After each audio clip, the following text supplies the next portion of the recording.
আজকে একটু ঘুরতে বেরিয়েছিলাম সুখচন্দ্রপুরের দিকে, ঘাটাল সুখচন্দ্রপুর। আজকে মার্চের 1 তারিখ 2026-এর।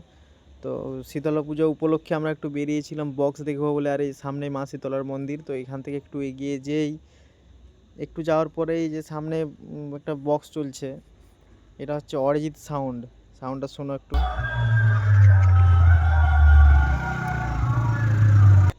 মোটামুটি ভালোই বাজছিল। তো ওখান থেকে একটু এগিয়ে যেই এই যে সামনে একটা ডান দিকে বল গ্রাউন্ড আছে, এখান যারা এখান থেকে যাও জানবে।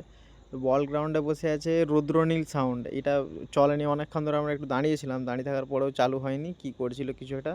তো এখান থেকে কিছুক্ষণ এগিয়ে যে প্রিয়া সাউন্ড, ওইটাও চালু হয়নি, ওইটাও বন্ধ ছিলই বিকালের দিকে।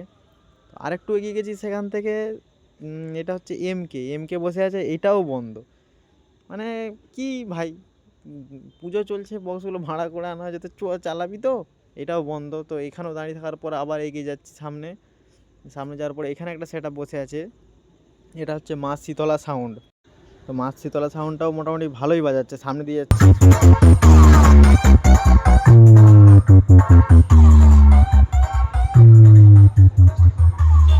আর ওইটা থেকে পেরিয়ে যেই সামনে লাস্ট, এরপর আর কিছু বক্স নেই। এটা হচ্ছে এসপি, এসপি সাউন্ড। আর এটা যখন চালু করলো ভাই, আওয়াজ সে মানে দাঁড়ানো যায়নি ওখানে, গলা পুরো জাম, নিঃশ্বাস নিতে কষ্ট হচ্ছে। মানে কি বলবো, এত আওয়াজ। আওয়াজটা শুনো একটু, শুধু তোমাদেরকে শোনাচ্ছি। তুমি যে আমার চির আশার আলো।